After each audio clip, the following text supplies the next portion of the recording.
Tantor Audio, a division of Recorded Books, presents The Freedom Line, the brave men and women who rescued Allied airmen from the Nazis during World War II. By Peter Eisner. Narrated by Paul Woodson. Part 1. January 1943. Chapter 1. Stopped at the border. Dédé, Aurugne, France, January 14th, 1943. Freezing rain crackled on the tile roof of the farmhouse in the French Basque village, just a few miles from the Spanish border. There were 6 of them, 3 disoriented British airmen, Dédé, the Belgian woman who led the Comet escape line, Florentino, their Basque guide, and Francia, who owned the little whitewashed homestead some yards from the dirt road. They had been waiting all afternoon for the weather to improve, but night descended, and the rain kept coming down. The wind rattled the window panes, and the gray fog was dissolving into night. Dédé had led the airmen on the express train down from Paris to Saint-Jean-de-Luz, a Basque fishing village. They'd walked 2 hours to Francia's house in a heavy rainstorm. It had not stopped raining. The airmen were depending on Dédé as their lifeline to get back to England. She was small and slender and very attractive. She marched with a determined gait as she coaxed them along the sodden paths, and she was also the only one of their guides who spoke English. Dédé looked at them with a penetrating, piercing gaze. "You must be ready to move quickly at any time without question. We will tell you when it is safe to go." Almost always, the escape plan was to follow the hilly goat trails that led through the mountains to the Bidasoa River, the dividing line between France and Spain, not 4 miles away. These were the old byways, known only to the Basque shepherds and the smugglers who packed all forms of contraband over the Pyrenees back and forth across the border. The men coming across told them the Bidasoa River was a flooded torrent. It was too dangerous to cross the river, which meant that the only way to Spain involved a 5-hour detour and a risky crossing on a low suspension bridge. That road would be illuminated and was watched by German and Spanish patrols. Dédé tried to hide her distress, but her furrowed brow was bathed in the flickering light. She'd decided to leave her father at another safe house back along the seacoast, and now she feared for his life. The plan had been to bring him here and then cross over to Spain. But he was 58 years old, and she didn't think he'd be able to manage under these conditions. She'd kissed him goodbye, promising to come back and fetch him when the weather opened up. Dédé had misgivings, and was feeling more responsibilities than ever. She had finally convinced her father that he could no longer stay in Paris because the Nazis were on his trail. It was time for him to escape to England. There had been 2 close calls in the last year, and many of their friends were arrested. It was only a matter of time before the Gestapo would track him down. Reluctantly, he'd agreed to go with her on the next mission south to Spain, as they smuggled another group of airmen to safety. Florentino, a huge chisel-faced sort from the mountains, glowered and said nothing, pacing the length of the floor. He knew the mountains. He warned Dédé against chancing the trip when it was raining and the river was high. When the relentless winter rain muddied the dirt paths, the passage was perilous even for him. They would have to crawl in the muck over rocks and boulders, hugging the paths that wound up the hills with barely enough room for a man to avoid sliding off the edge of a cliff. There might even be ice in the higher elevations. The rocks were slippery enough even without ice. Legs would be broken, and he was the one who would end up carrying out the injured person on his back. Last year, one of the women guides did break her leg when she slipped and fell in weather not even as bad as this. Florentino carried her for a while, and then fetched a mule and took her to a safe house where a doctor set the fracture. They were lucky that night to have been on the Spanish side. The Gestapo didn't cross the border on patrol, although the Spanish guards were almost as dangerous. There were sudden gusts, and the raindrops slashed at the windows. The wind had blown the door open a while earlier and gave them a fright. Now one of the dogs was barking. "Donato is here," said one of Francia's 3 little boys, running in from the storm. Donato was a farmhand who once worked at this house and was now with a neighbor down the road. He came to the door, peering inside at Florentino and the pilots. Several months ago, Donato had come along with them as a guide over the mountains, but Dede hadn't trusted him and never asked him along after that. Donato was speaking with Francia in Euskera, the Basque language. Dede didn't understand a word, but she saw greed in his smile and betrayal in his darting eyes. Perhaps he held a grudge because she'd chosen Florentino and not him as their guide. Donato left, and the dog quieted down. In the dark, everything was uncertain. It was too risky to move the pilots back to town. They could speak neither French nor Euskera nor Spanish. Even disguised in local dress, they would be found out. They were trapped. "I will stay here with them," she told Florentino. "You can wait for us at Cataline's house." Cataline, the widow, lived in the village by the sea where Dede and her group hid Allied airmen after guiding them south. She had a little house on a cobblestone street that dipped down toward the bay. It was just off the main highway, a few miles north of Spain, but the highway was not an option for them because it was far too busy with Nazi checkpoints and patrols. The escape to Spain took a circuitous course across the road and up along the farm paths, stopping at Francia's, the final safe house before the overnight walk to freedom. Dede and Florentino may in fact have dozed, but they were alert to the sounds in the night. Before dawn, Florentino bundled up against the weather and walked out down the path to the sea. The rain had stopped, but the river was likely to remain flooded for several days as flowing streams merged into torrents that rushed from the mountains. Francia sent her 3 children off to school. The British pilots stayed in the bedroom upstairs, talking quietly and waiting for the word from Dede to move on. Francia brought them coffee. Later there was hot milk and broth, cheese and black bread. They were in good spirits because they expected to be going home soon. They were huddled in the soft smell of wood and musty heat, telling stories and sharing half a cigarette when they heard a noise. One of them jumped up and yelled in mock rage, "Here comes the Gestapo!" And the others laughed. But Dede had already looked out the window and saw the soldiers in their gray uniforms. 10 German troops barged in, came up the stairs, and using their rifles pushed the 3 fliers out into the shiveringly cold yard. The soldiers pinned the 3 men against the wall and searched them for weapons. "Saboteurs," one of the Germans said harshly. "Saboteurs are to be killed." "Wait," said a pilot, showing the Germans his dog tags.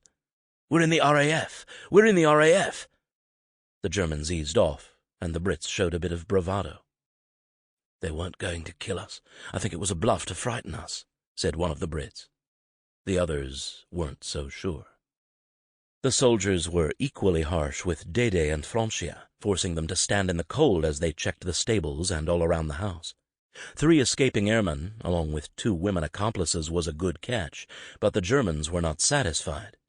The soldiers scoured the house and the hedges and the stables until their commander strode before his prisoners. "Where is the other one?" the Nazi demanded, menacing as he looked at each of them. "You will talk, my friends. You will talk." Dede realized they were expecting to find Florentino as well. She'd been right about Donato. Only Donato knew how many people were in the house.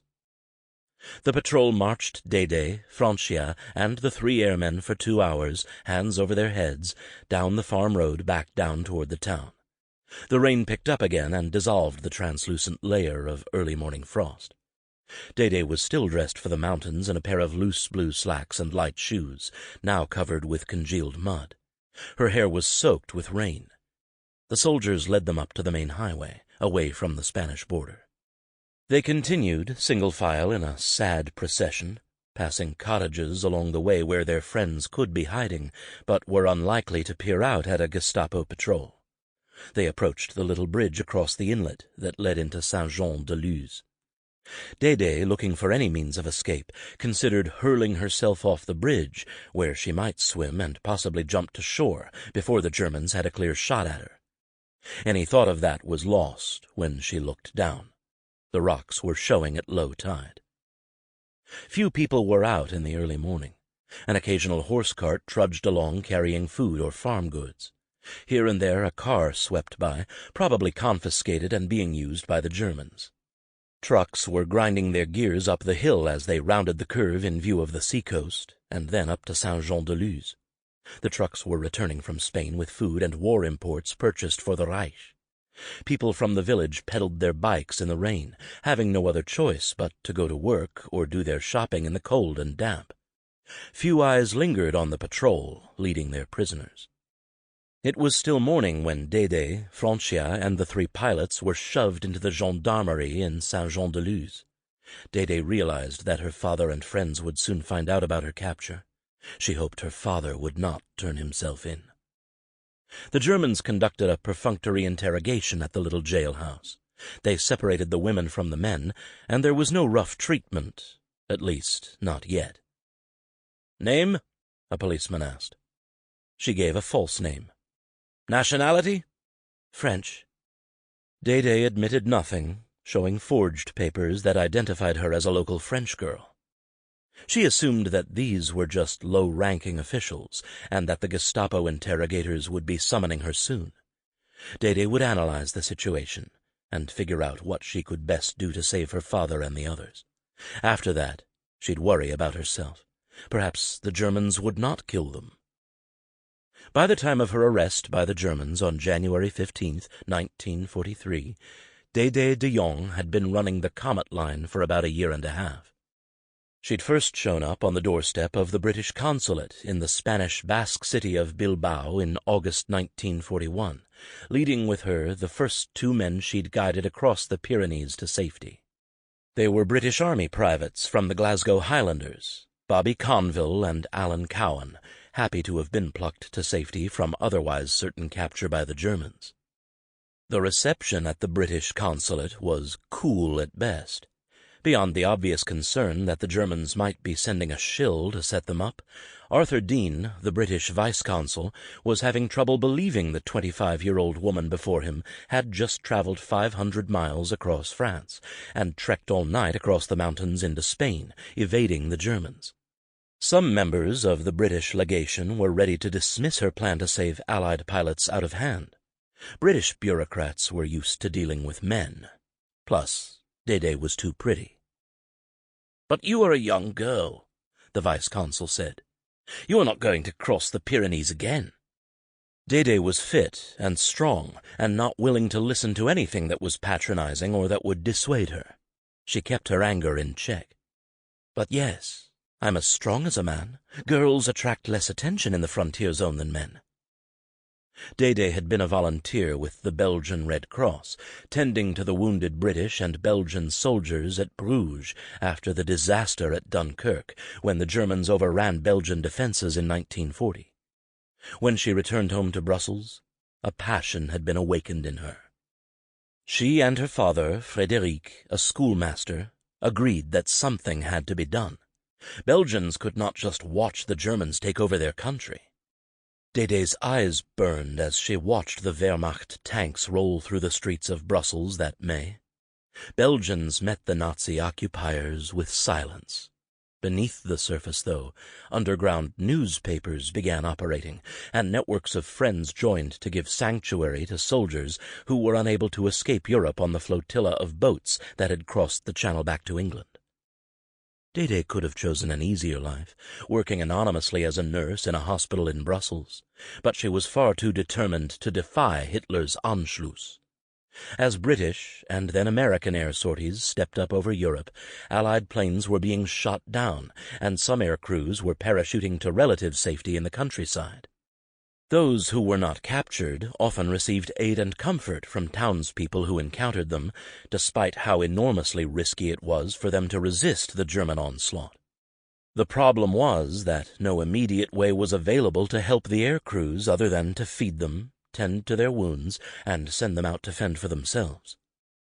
At first the escape routes took them the direct way, by boat across the English Channel. Some airmen did get out across the Channel, and Dédé was organizing escapes to the coast. But by 1942, the Germans consolidated control of their occupied territory, and Dédé realized the short route across the Channel was too dangerous to organize a regular itinerary. The alternative was to set up an underground railroad, moving Allied soldiers across France and into Spain. It would take a large network of friends and confidants, farmers in the countryside, hiding places in the cities. They would help the fliers blend into Europe by creating false identities and shepherding them slowly toward nominally neutral Spain and onward to the British bastion of Gibraltar on the Mediterranean. To do this, Dédé needed 3 centers of organization: Brussels, Paris, and the French-Spanish border. When it became clear that Brussels was too dangerous for Dédé and her father, the leader became Jean Grindel, alias Nemo, the director of the Swedish Canteen, a relief organization set up by the Red Cross to give aid to the poor and displaced in occupied Belgium. Nemo was 10 years older than the others and used his front at the relief organization to gather up equipment for escaping pilots. Dédé's father took charge of the Paris operation, working from a series of safe houses. It was not easy. It took money and organization to establish safe houses, transportation links, and support services. They needed versatility, discipline, and commitment usually attributed to trained intelligence agents. My father and I have agreed that we shall concentrate on bringing through as many trained fighting men as we can, she told the British vice-consul. All we need is the money to pay our guides and for feeding and housing the men on the long route from Brussels to Bilbao. The British were non-committal. They would discuss the matter. Come back in 2 weeks, the vice-consul told her. He would check with his colleagues in Madrid. Dédé agreed, bade goodbye to Cowan and Conville, her first 2 clients, then headed back for the mountains. Dédé went back to organizing operations on the French side of the border. She'd already made contact with a fellow Belgian named Elvire de Greef, codenamed Auntie Go, who with her husband, Frédéric, the uncle, fled to southern France when the Germans invaded Belgium. They'd taken up residence outside Bayonne, the northernmost city in the Basque country, and were already establishing their own clandestine network. The uncle became a translator for the German army, giving him perfect access to spy on the Nazis from within. Together, Auntie Go and the uncle became adept at manipulating the black market in food and contraband, even obtaining information about German officers for blackmail if it ever became necessary. They agreed to coordinate the southern sector. Dédé also had met the widow Cataline. Cataline was a woman of the Basque country. She was already in her 40s, Florentino's age, and she had a 14-year-old daughter, Fifine. Cataline's husband, Pierre, had died 12 years earlier, suffering for years from the effects of gas attacks when he was a soldier in the French army fighting the Germans in World War I. Together, Auntie Go and Cataline prepared the details for the escape operation. They needed forgers and drivers, cooks and people with bicycles, and guides to lead the airmen across the mountains. By the time Dédé crossed the mountains to meet the British once more, the network was taking shape. The British argued a great deal about what to do after Dédé's visit. Some said it was unbecoming for diplomats to engage in clandestine activity. Others still questioned whether Dédé was a German agent, and in any case, whether she could deliver pilots as promised. Michael Creswell, a young political secretary at the British Embassy in Madrid, had no patience for such nonsense. Creswell didn't like the stuffy bureaucracy of the British Embassy. This was not a time for diplomacy, caution, or half measures. It was a war, and he intended to participate. Instinctively, he thought the description of the young woman and her plans sounded right, so he drove up to the Bilbao consulate from Madrid to see for himself. Creswell was waiting for Dédé when she returned to the consulate. Dédé told him that she wanted independence from government interference, and he could relate to that. She sought logistical support and protection from Spanish authorities who routinely imprisoned escapees and their helpers once captured crossing the frontier. Her organization did not expect to be paid, but it did need money for supplies, clothing, and food, to organize production of false documents, to pay for bribes, railroad tickets, and expenses for the contraband artists who would carry the escapees on the shortest and most demanding part of the passage. After an extensive interview, it was obvious to Creswell that Dede was a legitimate, albeit unlikely, operative. Her manner was direct, and her dark, oval eyes portrayed strength and resolve. It was a compelling, feminine face, with her hair brushed back over the forehead. She had fine eyes and a determined mouth. With Creswell's patronage and eventual support of MI9, the military intelligence escape branch in London, Dede and her newfound friends were moving airmen across the border at a regular pace by the end of 1941. Their tenacity enabled the airmen to return to the field of battle, and the escape lines also provided a source of human intelligence and a mail route for all sorts of Allied intelligence material. By the time of her arrest, she'd crossed the Pyrenees 24 times herself, leading at least 118 aviators to safety, without losing one. It was risky business, the work of finding trusted co-workers to shelter fliers and other refugees sought by the Nazis, hide them, and organize an inconspicuous way of transporting them out of the country. If caught, the flight crews supposedly would be sent to relatively comfortable POW camps. In fact, many were beaten and forced into work gangs, while some were murdered. But their resistance helpers, and anyone related to them, faced probable death sentences, or at the very least deportation to concentration camps, where most of them would be killed. Even when they managed to reach Spain, the danger did not pass. The Gestapo had trained Franco's Guardia Civil, and they were inclined to turn the pilots in to the Nazis. Dede brought good news back to her friends in France. The British would help, and that would guarantee they could safeguard escaping aircrews once they got to Spain. But once most of the network was in place, they required a special person to complete the missing link in the journey, a tireless and fearless guide who could lead them reliably to Spain. It would have to be a man of the mountains who knew every treacherous path and possible route of escape, and someone who shared their passion to oppose the Nazis. Cataline, the widow, said she knew such a man. Florentino, Saint-Jean-de-Luz, France, January 15th, 1943.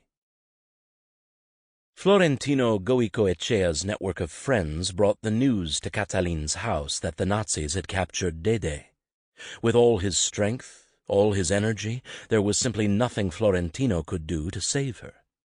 If he had self-recriminations about allowing Dede to stay behind, he never told anyone, but he was devastated by her loss. When Dede asked for a mountain guide, Florentino was the one Cataline had introduced her to, the toughest, bravest, most reliable guide in the Basque country. He was proud of the honor, and he had come to respect Dede's role in the organization. Florentino seemed to have tender feelings for Dede. The other guides and members of Comet noticed how his gruffness softened when she was around. Of all the people that followed him through the mountains, the little woman was the only one who could keep up with him. But he was not to be deterred by her capture or because the Nazis were after him. In the spirit of their friendship, Florentino and everyone else in the Comet Line focused more than ever on the work at hand. First, they had to notify Dede's father 5 miles up the road, and then Florentino had to cross over to Spain to bring word of Dede's capture to their British allies. Then it was back to work. More pilots were coming down the line. Florentino had been hiding from the police for years on both sides of the French-Spanish border, and even mocked them, using his guile to come down from the mountains to visit friends in town from time to time. He defied authority because he considered it his birthright to go wherever he pleased. An oversized dark beret sat flat like a pancake atop his head, and a stray black cowlick protruded from the center of the cap, plastered in an irregular line to his forehead. He dressed in peasant's clothes, a gray sweater, an old black sailor coat of wool and coarse work pants ending high over his shoes. He stood with his left arm akimbo, at once diffident and rebellious, the hint of an inscrutable smile beneath a deep-set brow and a prodigious Basque nose. Florentino came from a family of farmers on the Spanish side of the Basque country. He was born in 1898, the same year of the war in Cuba. He grew up with stories of veterans fighting the Americans in Cuba, about relatives who decided to stay in that infernal jungle, and about others who died there. He and his younger brother Pedro were raised in the mountains, but it was Florentino who grew to prodigious size, with the back of an ox and hands that were big fat paws. As a teenager, he worked digging sand along the Bay of Biscay. It was back-breaking even for a man like him, and he got away from the river as soon as he could. Florentino could pass as a shadow through the city and go up occasionally to his ancestral home, the Caserio Alzueta in Hernani, in the hills above the Bay of Biscay. But the points of reference describe another part of the known world, as if a sea voyage rather than a hike and a trolley ride should be needed to span the gap. The language patterns are even different. There are dozens of regional variations in word usage and accent. Matching speech with village is a job worthy of a linguist. It means there are no strangers here, only recognizable clan members versus outsiders, those who do not speak Basque. And what outsiders hear is really a mélange of 14 dialects. So anyone trying to interpret the language of these mountains is outmatched. The regionalisms mirror the sense of distance. The Basques have lived for thousands of years in the hills, valleys, and seacoast coves in the area of the western Pyrenees Mountains. The earliest Basque tribes lived there thousands of years ago, hunters and gatherers whose ancestors mingled with other early Europeans. Basques have been shepherds and hunters and seafarers beyond recorded history. They were among the earliest mariners of Europe, and are said to have traveled to North America with their fishing fleets at least 400 years before Columbus sailed from southern Spain for Ferdinand and Isabella. They maintained their independence throughout a series of invasions of the Iberian Peninsula. 2,000 years ago, the Romans made deals with them for safe passage en route to France, rather than fighting for control of their rugged land. The Moors never conquered the northern climes of the Basque country during their 800-year occupation of Spain. Florentino and his people were late converts to Catholicism. The Basques maintained a great tradition of finding divinity among the elements.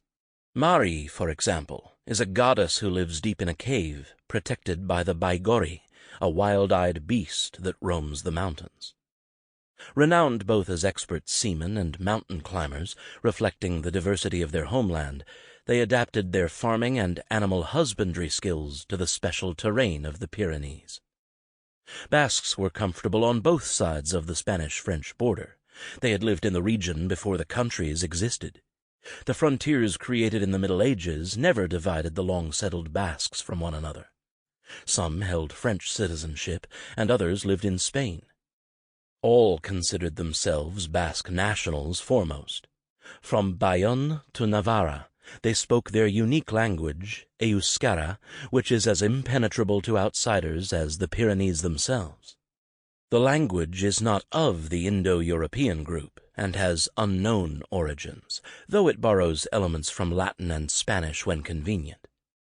Basque nationalists fought fiercely against Francisco Franco's fascist conquest of Spain from 1936 to 1939 and were singled out for harsh reprisals. Thousands were killed or jailed. They were under siege from all directions by his army and his secret police. Franco had taken on the titles of Generalissimo, the general above generals, and Caudillo, the leader. But the Basques knew him as a harsh and repressive dictator who banned their language and suppressed their customs. Basque independence played a key role in the development of the Comet Line. Dede realized the final few miles of the escape could not follow highways or railroads. They would need trustworthy, knowledgeable mountaineers who knew how to cross between France and Spain. Florentino was the unanimous choice. He had fled to France during the Spanish Civil War.